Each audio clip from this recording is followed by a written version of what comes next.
Estamos de volta com o nosso programa Comunhão em Vida. Estamos agora numa série de programas sobre a figura feminina, a mulher na Bíblia, a mulher segundo o projeto de Deus. E no bloco anterior eu deixava uma pergunta aqui para Dom Gregório, já no capítulo 3 do livro do Gênesis. A mulher criada por Deus, tirada da costela do homem, lado a lado, complementariedade. Porém diz o texto assim, que a serpente usou da mulher para seduzir o homem. Vamos ler o texto, depois o senhor comenta, pode ser? Pode ser. Você que está em casa, capítulo 3 do livro do Gênesis, diz assim: a serpente era o mais astuto de todos os animais do campo que o Senhor Deus tinha formado. Ela disse à mulher: é verdade que Deus vos proibiu comer do fruto de toda a árvore do jardim? A mulher disse-lhe: podemos comer do fruto das árvores do jardim, mas do fruto da árvore que está no meio do jardim, Deus disse: vós não comereis dele, nem o tocareis, para que não morrais.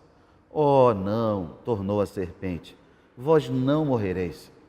Mas Deus bem sabe que no dia em que dele comerdes, vossos olhos se abrirão e sereis como deuses, conhecedores do bem e do mal. E aí entra o versículo 6, que você que está acompanhando conosco diz assim: a mulher, vendo que o fruto da árvore era bom para comer, de agradável aspecto e muito apropriado para abrir a inteligência, tomou dele, comeu e o apresentou também ao seu marido, que comeu igualmente. Então os seus olhos se abriram e, vendo que estavam nus, tomaram folhas de figueira, ligaram-nas e fizeram tangas para si. Eis que ouviram o barulho do Senhor que passeava no jardim.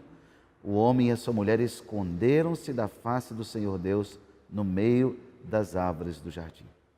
Não vou ler o texto todo, Dom Gregório, eu queria que o senhor comentasse primeiramente esse diálogo entre a serpente. Que serpente era essa? Era uma serpente mesmo, um anfíbio? O que era isso? Os caldeus, povos que habitavam ali as circunvizinhanças, né, de onde estava a comunidade dos judeus primitivos, né, a gente chama de semitas, etc., esses povos adoravam a serpente era considerada um deus, né?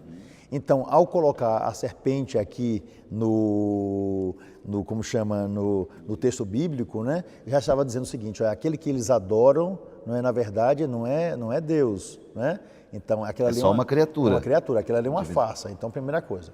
Segundo lugar, a escolha da serpente, né, que coitada da serpente, né, da cobra, né, acabou sendo prejudicada pro resto da vida, né? Porque todo mundo agora mata a serpente, não porque a serpente do Gênesis, mas porque ela tem veneno. Se a serpente não tivesse veneno, as pessoas brincariam. Se ela fosse um animal bem carinhoso, brincariam, enrolariam, todo mundo andaria com a serpente com um colar colorido aqui no pescoço, né? Um animal de estimação. Mas ela tem veneno, então ninguém quer saber de serpente, todo mundo tem um pouco medo de serpente, porque ela pode atacar, não é? Tem dentinho, então a gente tem um pouquinho de medo. Muito mais perigosa do que a serpente é a pessoa humana, né? Inegavelmente, né? Às vezes que o ser humano tem coisas que sai de baixo, né? Mas então, primeira coisa era essa, então era pertencer a um povo inimigo, então não se aproxime desse povo, porque esse povo tem a serpente, não é? Que é aquela que tenta nos atacar. Primeira coisa é essa. Agora entra a mulher. Por que coube à mulher isso daí? Então, para mostrar que o pecado entrou na humanidade, não pelo homem, que é um ser superior, mas pela fraqueza da mulher, que facilmente se deixa envolver e ludibriar pela palavra que o outro lhe traz. Então, primeira coisa é essa. Então, puseram na pobre da Eva o pecado, não é, de entrar como pecado no mundo, digamos assim, não é? Então, primeira coisa, como cabe à mulher sempre preparar o alimento para o homem, não é? Então o homem tem que saber que tipo de alimento ele vai receber da mulher. Então era a mentalidade dos antigos. Então coube a Eva dar o alimento, não é, que veio da serpente. Ela experimentou essa fruta, não é? E disse: poxa, tem sabor agradável, e acabou dando isso para o homem, porque cabe à mulher dar o alimento para o homem. Então, mas é um texto fictício para dizer que o mal ingressou na humanidade através da humanidade, da própria pessoa, da desobediência, não é? Que bacana, Dom Gregório, essa interpretação, e quem está nos acompanhando em casa com certeza está se enriquecendo com essa explicação tão bonita e tão profunda, né, do texto sagrado. E o senhor foi colocando nesse diálogo entre a serpente e a mulher, né, entre a serpente. Vale a pena também fazer uma leitura espiritual desse texto, né? Com a serpente não se dialoga, né? Com a tentação não se dialoga, né? Tem que ter um cuidado muito grande, porque a serpente é sempre muito perigosa, não é? Então a gente tem que ter um cuidado muito grande para não ser, ou seja, nenhum de nós deve fazer aliança com a serpente, porque senão nós acabamos picados por ela. Essa serpente aqui, simbolicamente, é para dizer, nenhum de nós pode fazer aliança com o diabo, significa isso, né? Não faça aliança com aquele que deseja perturbar a humanidade. Deus criou tudo perfeito. Aliás, Jesus Cristo vai dizer que o pecado entrou na humanidade como chama? Por sugestão do inimigo, do diabo, né? E interessante que Jesus também vai falar que o primeiro Adão pecou. Jesus não vai acusar a mulher. Jesus vai mostrar que Adão está lá atrás, que acabou se abrindo à sugestão, ou seja, a humanidade acabou se abrindo ao pecado, né? Interessante essa colocação do Senhor, quando a gente pensa nesse diálogo aí entre a tentação. Jesus, quando ele ensina o Pai Nosso, né? Ele ensina isso, livrai-nos do maligno, né? Livrai-nos do mal, não nos deixeis cair em tentação. Porque nós seríamos tentados e seremos tentados ao longo de toda a nossa vida, mas dialogar com o mal, né, propriamente já entrar já na tentação, já é a possibilidade de estar em pecado, né, se colocar ali. Dom Gregório, e o senhor dizer em relação assim, a esse papel da mulher de dar o alimento ao homem, que figura é essa? Maçã? Que fruto era esse? Que era jaca, uva, o que era isso? Interessante, o que quer né? dizer Deus dizendo para o homem, não, vocês podem comer de todos os frutos, mas não comam do fruto da árvore do jardim. O que ele queria dizer com isso? Interessante, é bom lembrar que maçã não aparece aqui no texto bíblico, né?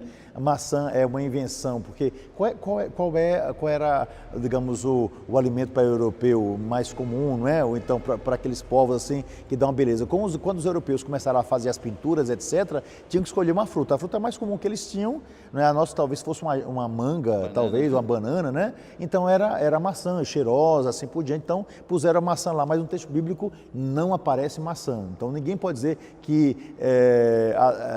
Eva deu uma maçã, não é? Então a maçã ficou como exemplo de sedução, então não tem nada a ver uma coisa com a outra. Ou seja, o fruto é um símbolo. O que significa esse símbolo? Deus disse, olha, não se aproxime disso daqui, quer dizer, do mistério do divino, nós temos que respeitar isso daqui, porque o grande pecado da humanidade, né, não foi comer uma fruta, né? O grande pecado da humanidade foi dizer, eu quero me aproximar dos mistérios porque eu não quero Deus em minha vida, eu vou ser Deus em mim mesmo. O grande problema foi o orgulho, né? O grande pecado da humanidade é o orgulho, a soberba de se imaginar superior, né? Se imaginar que nós somos de tal modo superiores que nos igualamos a Deus, né? E inclusive o que aqui no versículo 4 do capítulo 3, o que a serpente vai dizer, perdão, no versículo 5, o que ela vai dizer é o seguinte, e sereis como deuses, quer dizer, é tirar do homem o centro que é Deus para se tornar deuses. Isso é uma tentação, né, para o homem de todos os tempos, todos né? os tempos, né? A gente querer a grandeza, a ganância de estar num lugar que não é o nosso. Né? Exatamente, né? Para eles também não foi diferente, né, Dom Gregório? Exatamente. Então, o grande pecado que se comete aqui, a fruta apenas é um sinal, ou seja, se aproximar do mistério de Deus, não para entendê-lo e venerá-lo, mas se aproximar do mistério de Deus para tomar para si, para dizer, agora eu sou superior, agora eu sou um Deus. Isso valeria a pena também explicar para quem está em casa, porque as pessoas sempre ligam também o fato da nudez à questão sexual, que o pecado deles seria uma questão sexual. Como o senhor bem colocou, o pecado foi um pecado de soberba, exatamente, que desencadeou na desobediência. Aliás, Deus, antes do pecado, já tinha dito para o homem e para a mulher, crescei e multiplicai-vos. Ou seja, não é problema sexual. As pessoas dizem, né, ficou nu, assim por diante. A nudez, né, eles estavam assim, não era apenas a nudez da genitália, não é? Dos órgãos sexuais, mas a nudez do pecado. Quando a gente está em estado de pecado, não é? A nossa nudez não é essa apenas física, não é? Mas a nudez como um todo, ou seja, nós estamos totalmente desprovidos de uma veste que nos torne agradáveis ao outro, mas a nossa nudez total, né? O nosso pecado, o nosso despojamento se torna visível aos olhos dos outros, que fica chocado com aquilo que a gente apresenta. Estaríamos sempre expostos ao mal. Nenhum de nós pode pensar que o pecado do mundo é um pecado sexual. Como diz, se a gente lê o capítulo 1, nós vamos ver que Deus vai dizer, crescei e multiplicai-vos. E a humanidade se multiplica através de um ato sexual. Então, não existe nada de nojento, não existe nada de ruim, não existe nada de vergonhoso no contato de um homem com uma mulher. Porém, a gente tem que dizer, Deus criou um homem para uma mulher. Deus criou um homem para uma mulher, e Jesus vai nos dizer isso perfeitamente, dentro de uma relação de respeito, de uma relação matrimonial. Dentro de uma relação matrimonial entre um homem e uma mulher, então ele tem a liberdade de viver plenamente essa coisa maravilhosa que é a vida sexual. Né? E é só aí que acontece essa complementariedade, né, dona Gregória? E eu queria ainda uma última pergunta nesse ponto, já o nosso programa já passa tão rápido, né? A gente já vai finalizando esse texto de Gênesis 3. Mas, os críticos da religião, dom Gregório, sempre usam um pouco esse tema para criticar a figura de Deus, né, em relação ao homem. Aqui nós percebemos claramente que Deus coloca um limite para o homem, né? Você pode usar de todas as árvores do jardim, mas não pode tocar nessa. Ou seja, o homem é livre ou não é livre? Ele tem liberdade ou não? Que liberdade o homem tem? Ele teve tanta liberdade que ele foi lá e tocou. Né? Então Deus diz para nós, olha, não se aproxime do pecado. Né? A palavra de Deus nos diz isso, não é? Como uma mãe diz, meu filho, você é livre, mas por favor não coloque o dedinho naquela tomada, porque aquilo vai lhe dar choque, vai lhe fazer mal. Não é? Meu filho, você é livre, eu não posso controlar você 24 horas, você não está amarrado, né? Nem está dentro do meu útero, não estou levando você de um lado para o outro, mas não se aproxime daquele garoto, porque ele pode lhe oferecer uma droga. Então, ou seja, nós somos livres, Deus disse, você é livre, mas há certas coisas das quais nós não devemos nos aproximar, principalmente daquilo que gera pecado. Não se aproxime da soberba, não pense que você pode tudo, nós somos limitados. Se você pular do 12º andar de um prédio, você vai se esborrachar lá embaixo, e nós sabemos disso. Tem coisas que a própria natureza nos protege, tem outras não. O que acontece? Eles disseram, eu sei que ali, eu sei que dá choque, eu sei que droga mata, eu sei que se pular daqui eu vou morrer, mas eu vou fazer isso. Aí eu danado pecado. O problema foi esse. Ou seja, a liberdade do homem, ele é livre, porém a liberdade de criatura, e não de criador, né? Exatamente, né? Ou seja, ele pode algumas coisas que estão dentro do limite da sua condição de criatura. Exatamente. O grande problema é que, dentro da sua nossa liberdade, eu digo, eu sou Deus. Aí a gente... O homem quer uma liberdade absoluta. Exatamente. Isso não existe. Não existe uma liberdade absoluta. Não é? Nós temos limites para a nossa liberdade, porque temos que ter a liberdade de respeitar nós mesmos, dentro da nossa limitação, e libertar a liberdade do outro. Quem pensa que é livre totalmente para fazer o que quer é, no fundo, um louco que vai estragar não apenas a sua vida, mas a vida daqueles que estão ao seu lado. Que beleza, dom Gregório. É uma pena que nosso programa já vai chegando ao fim, né? Pensamos hoje em tantos temas ligados ao capítulo 1º, capítulo 2º e capítulo 3º do livro do Gênesis. E nos próximos programas vamos continuar falando desse tema, da figura feminina, da mulher na Bíblia. Eu queria pedir ao dom Gregório que finalizasse nosso programa contando a tradicional historinha, enriquecendo aí a nossa temática de hoje. Ok, então vamos ver como funcionam as mulheres e os homens quando eles estão juntos numa historinha. Eu acho que é bem interessante, mas é a minha homenagem que eu faço a você, especialmente as mulheres que estão nos assistindo nesse programa, não é? A história diz o seguinte: um general resolveu fazer um teste para saber qual dos seus soldados, né, eram os mais inteligentes, né? Ele tinha 1000 soldados homens e 1000 soldados mulheres. Fez os mais diferentes testes e todos passaram com nota 10. E ele disse, meu Deus, quem é que vai me substituir como general? Então ele resolveu fazer um teste muito duro. Ele disse, olha, eu vou trazer aqui para o acampamento um helicóptero. Eu vou lançar desse helicóptero uma corda. Quem tiver coragem durante, não é, o tempo que for necessário ficar agarrado nessa corda, sem proteção alguma, não é, esse vai ser o general que vai me substituir. Mas atenção, só deve se aproximar dessa corda quem tiver coragem, porque eu vou andar. Se mais uma pessoa segurar, não é, alguém vai cair. O último que sobrar, esse vai me substituir. Pois bem, ele veio com um helicóptero, parou no acampamento, jogou lá de cima a corda e dos 2000 soldados, que eram 1000 soldados homens e 1000 soldados mulheres, apenas tiveram coragem de segurar aquela corda 9 homens e uma mulher, não é? Então, se aproximaram, né? E ali estavam todos agarradinhos ali na corda. E esse homem subiu com um helicóptero e começou a andar sobre a floresta, né? Pois bem, quando o general olhou para a corda, viu que a corda estava muito tensionada, porque a corda só foi feita para 9 pessoas, e ali estavam 10 pessoas, né? 9 homens e uma mulher. E ele disse, pessoal, né, alguém vai ter que largar a corda, pelo menos um de vocês, porque se um não largar a corda, os 10 vão morrer. Então alguém vai ter que largar a corda. E a gente sabe o que acontece nesse momento, né? Cada um encontra uma desculpa. O primeiro homem começou a dizer: general, eu não posso largar a corda porque eu tenho mulher e filhos. Se eu morrer, quem é que vai cuidar da minha prole?